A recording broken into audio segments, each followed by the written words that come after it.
Hey guys, welcome back to my channel. I know I've been gone for a while. I think it's almost been like 2 months. It's probably the longest I've been away from my channel since I started it about 5 years ago. But I am taking the time to just make a video to let you guys know what's been going on in my life, just like another little life update now that I finally know like what's going on with me health-wise. So if you guys are interested to see what's been going on, then keep on watching. Okay, sorry if we keep looking away constantly, but we have the dog in the room and he likes to like take stuff from our nightstands. This video, I don't want it to be like too dramatic or anything like that. I just want to, let you guys know what's been going on and where I've been. Well, first of all, let me just like do a little disclaimer in the beginning. Obviously, I am not a physician or anything close to it. I am just going to share my story, my opinion about things, and just my experience. So I just want to say that first. Also, just want to say, do not look at my hair. I did not feel like doing it. That might be a common theme on my channel for a little while, and you'll understand why later. So about 3 or 4 years ago on my Instagram, I had started posting pictures every once in a while. I'm pretty sure they were the thumbnails of my videos that I was feeling sick. And I had an array of different symptoms at the time. So to be honest, I can't remember the exact ones at those times, but I started feeling different things on and off, and I was just not normal. Like I knew something wasn't right, but every single time I would go to the doctor, they couldn't find anything. So let's fast forward now to, I want to say what, like this past year? Yeah, we started really treating it in April because that's when you went to go see your endocrinologist. Yeah, so about a year ago, things took like a turn and I started to get symptoms every day. I'm gonna rattle off some of the symptoms that I had. I kind of wrote it down on my phone so I didn't miss anything. But I had dry eyes, splitting nails, I shouldn't say splitting nails, they weren't cracking down the middle, but what was happening is they were lifting from my nail bed. I had dry, patchy, itchy skin, broken blood vessels, like if I were to itch my skin, like on my leg area. I noticed it didn't happen on my upper part of my body, but I would have broken blood vessels right where I would scratch, and it would just be like a normal scratch, nothing like intense. I had a racing heart, shortness of breath, dizziness, muscle weakness, stomach pains, night sweats, eye floaters, heart palpitations, weight loss, and insomnia. I think that's the only things that like I can think of at the moment.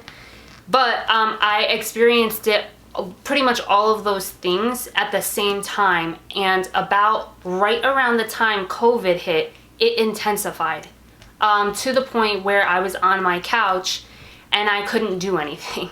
Kyle has been a saint through this time. Thank you, babe. Yeah. It's okay. I'm not gonna get emotional in this video because I feel like I was so emotional the whole time, because when you know something's going on but nobody can figure out what it is, it sucks. Like your life is like, you just feel like you're robbed of a lot of things that normal people go through. And I'm 30, like I shouldn't be going through, like I feel like I'm like legit 60, 70 years old. Well, to give context to that situation, about 2 years ago, she originally started feeling some of these symptoms. She had gone to the doctor, and the doctor had diagnosed her with the exact opposite of what she has. So yeah, so I had to see an endocrinologist because I guess at that time, like with my symptoms, my primary doctor suggested that I go see an endocrinologist, which is a doctor that deals with your thyroid. So that endocrinologist diagnosed me with something called Hashimoto's, but she said I was at a point where I didn't need medication, and I just felt that I wasn't taken care of at that doctor. So I left, and I was just never checked on. Like, my primary doctor never told me, like, you know, because she told you that, you need to go to another endocrinologist or something like that.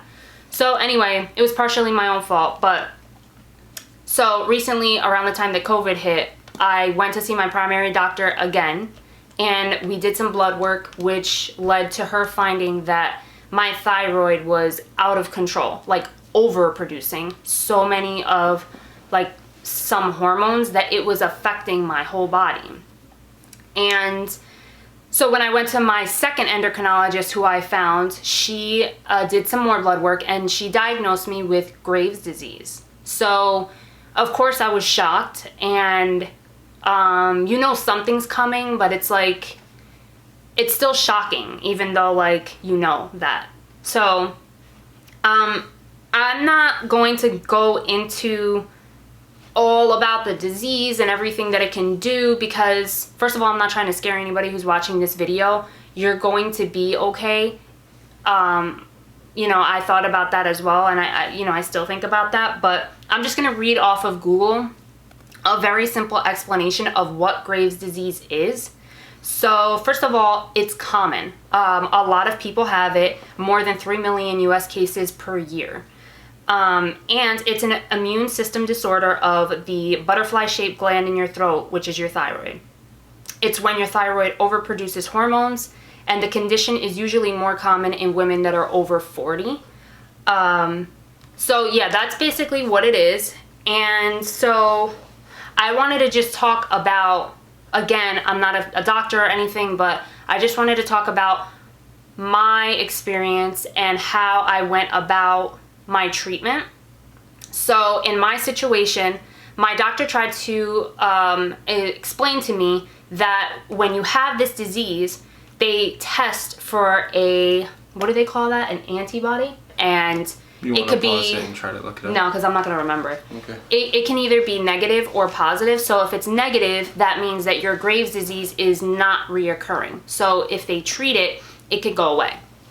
But if it is reoccurring, and the little thing that they test for, it's called TRABS, TRABS, I believe.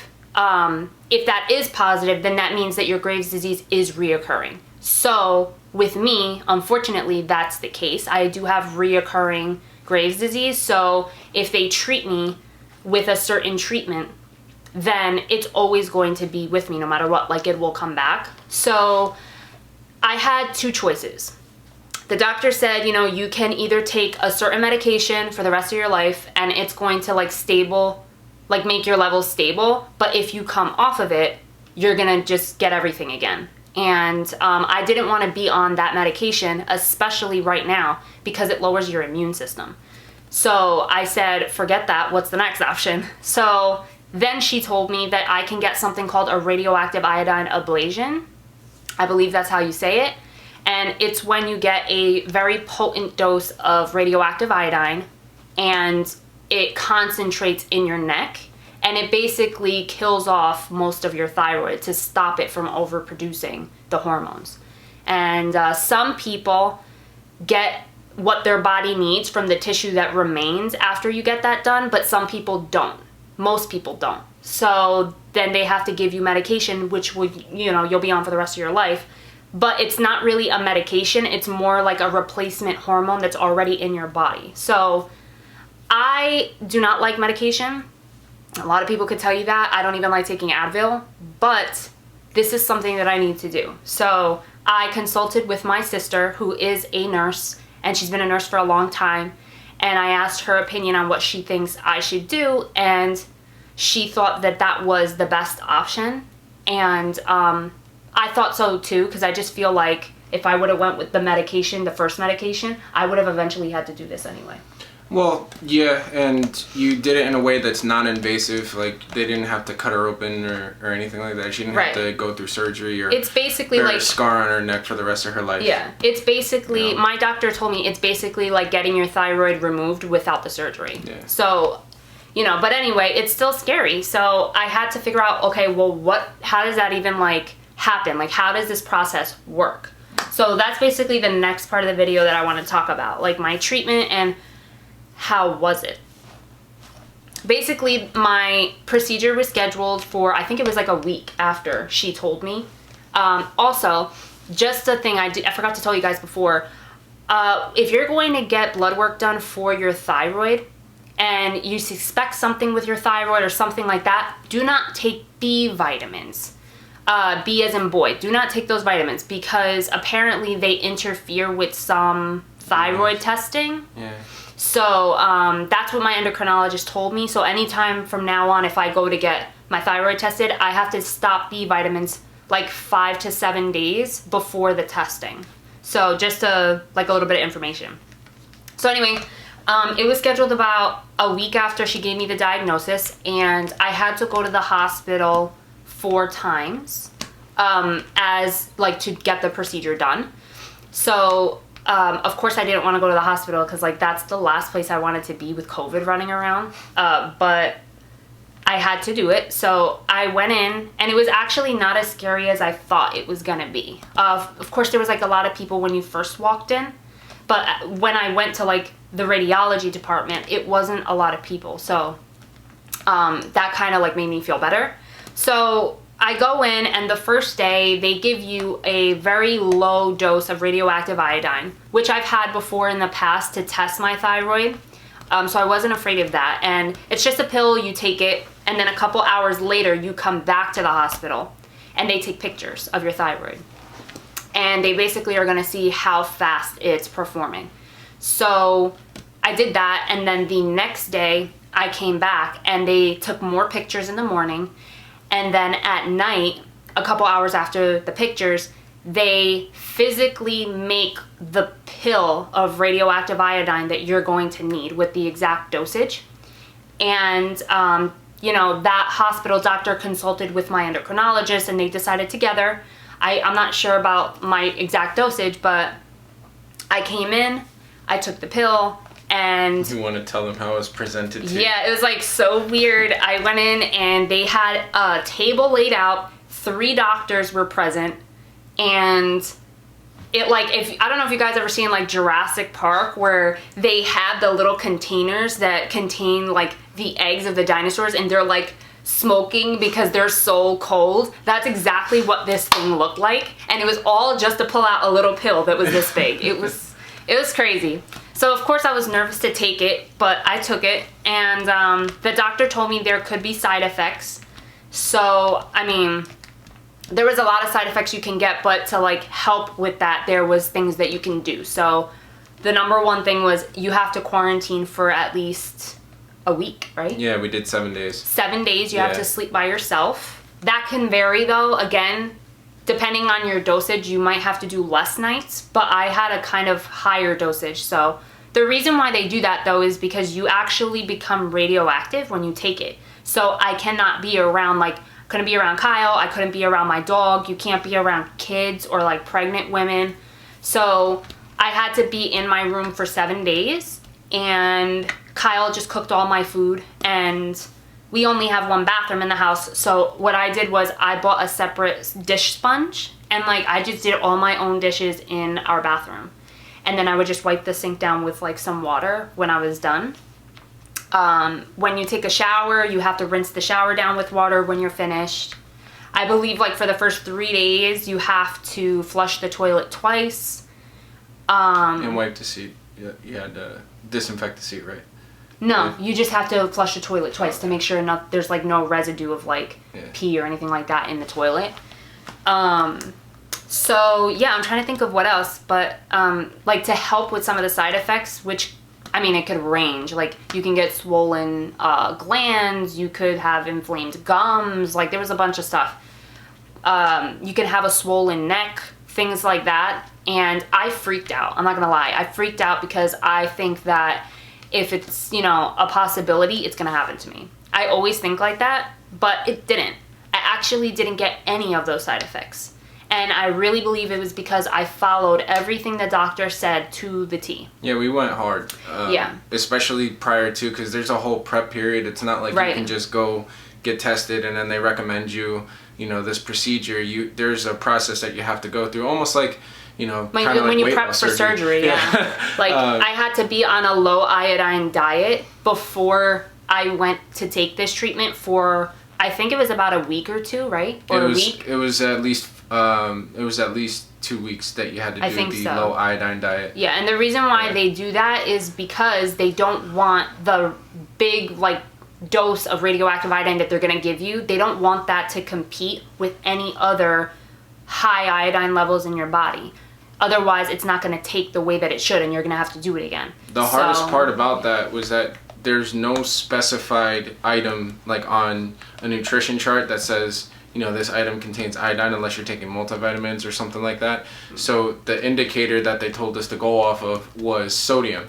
So you would have to have a low sodium, basically, diet because most of the foods that we consume are made with iodized salt. Yeah. And then we had to buy like regular salt versus iodized salt. Couldn't use sea salt because sea salt is purified with iodine. So yeah, so like we just bought uniodized salt, and she loves salt, so it was like really so like we just went off of that and prepped for it. And then one of the things that really helped, I feel, is you have to drink a lot of water.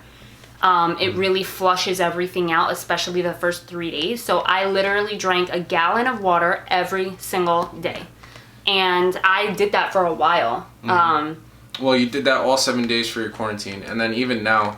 But even now, I still drink a lot of water. We watched a couple of health videos, like aside from this whole ordeal, that explain that humans really should be taking in, half an ounce to a full ounce of water per body weight. So we've been really trying to stick to that, and it's helped out in so many different areas. Like for me, I feel like water. I don't ever see a difference in my body because I have so many issues. She's so hard on herself. I don't. She's so hard on herself. herself. Guys, I have, and then I'm like doing other things also, which I feel like I don't know, like, okay, so for years I've been on birth control, okay? And we didn't know before this diagnosis if I was feeling the way I was feeling because of the birth control I was on. So I decided to stop my birth control. We're not trying to have a baby. I repeat that, we're not trying to have a baby. I didn't even know this conversation was going this way. That's fine. I was not prepared. However, but the reason why I'm saying that is because of that, it throws off your hormones. So I have like so much acne on my skin. It's disgusting. But she still looks beautiful though. Thanks, babe. But like you would think that like drinking water would help with that, because it doesn't. I still break out like crazy. Well, breaking out is actually we're gonna cut this part out of the video. Breaking out is a part of your skin. Yeah, I know, but it's like it got good and then it's bad and then it's constant. Okay, reel it back in. Drinking a lot of water helped flush everything out of your body. And so TMI, but I'm gonna be completely transparent with you guys.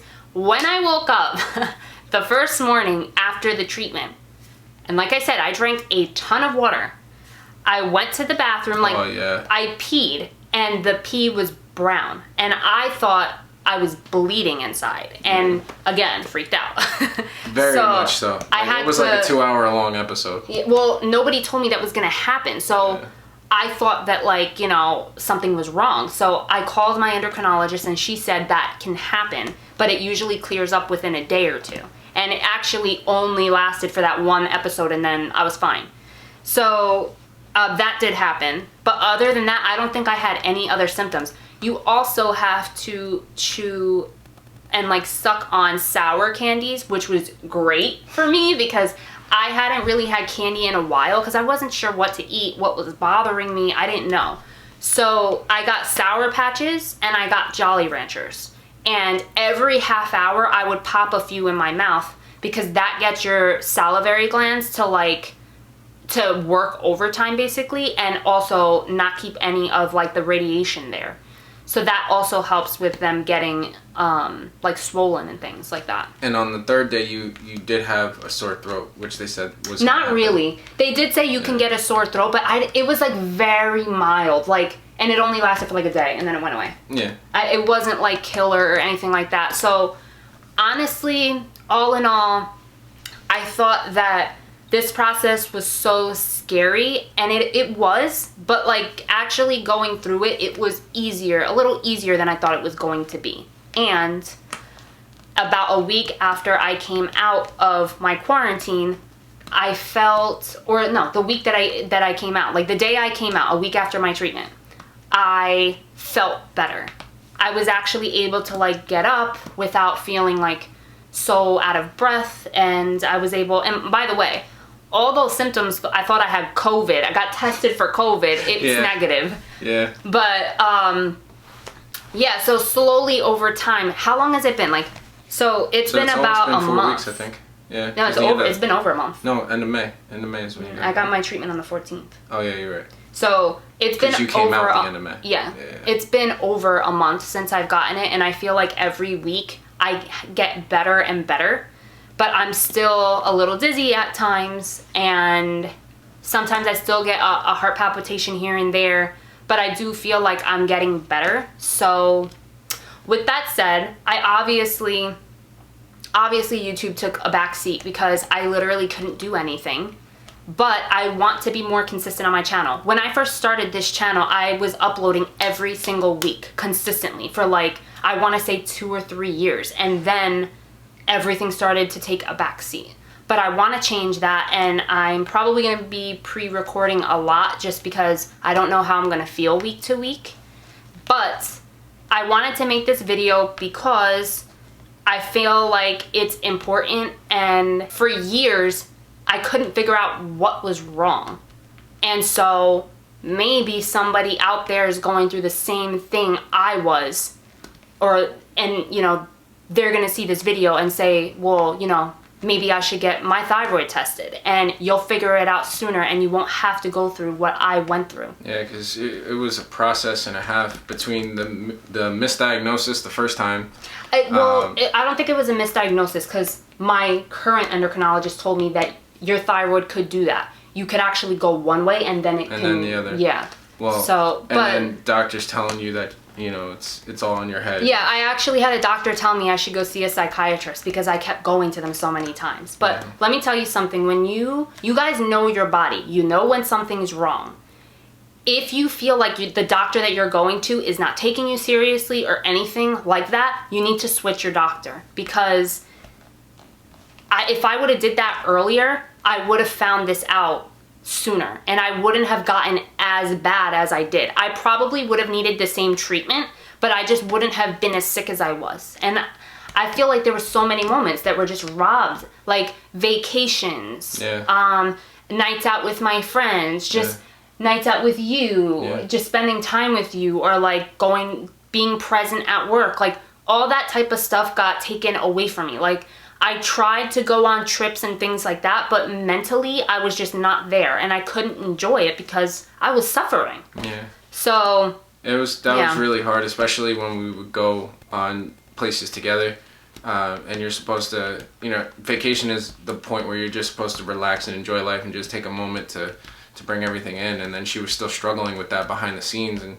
like, to her credit, and I don't condone doing this, but to her credit, you know, she wouldn't say anything. She would just kind of suck it up and expect it to be like, this is what it is. I really thought that it was like anxiety or something like that. Yeah. So I tried to ignore it, but like there was certain things that started to happen that I could not ignore, and now I'm here. So although it took me a long time to figure it out, I feel like I'm gonna get my life back, and one day I am gonna be 100%, and that's what I'm really looking forward to at this point. This is literally the first time I've done my actual like full beat makeup in 3 months. Yeah. Over 3 months. And I went a little colorful for you guys because it is Pride Month. So happy Pride, you guys. And yeah, if anybody has any questions, please ask me. I don't care if it's privately, like on a DM on Instagram, or if it's in the comments below. Please ask me anything that you want to know, and I will tell you. I'm pretty much an open book. Like, I really don't have anything to hide. So just let me know. And that's it, you guys. I just wanted to kind of fill you in and let you guys know where we are. So, yeah. So look for more from her. And hopefully it'll be sooner rather than later, but I'm gonna pre-record after this. Yeah, we're still in the process, so as things goes on, we would definitely keep you updated, but we definitely wanted to let you know about what's been going on, because a lot of people have been asking, you know, when's the next video coming up? You know, we really like your videos and that kind of stuff. So really happy for her, proud of her, you know, love her dearly. And I'm just glad that when she needed me there the most, that I was able to be there for her. Yeah. Because honestly, I don't know how I would have did it. I would have had to go to my parents' house. Or something like that. Yeah. Because I literally couldn't, couldn't function. You have family, you know. Yeah, but you're my family now. Wow. All right, guys, so... Yeah, enough of that, So corny. All right, guys, so I'm going to cut this off here. I'm really looking forward to making videos. I'm actually going to pre-record a video right after this. So I will see you guys in my next video. If you guys haven't already, please comment, like, and subscribe. And yeah. We'll see you next time. See you next time. Bye, guys.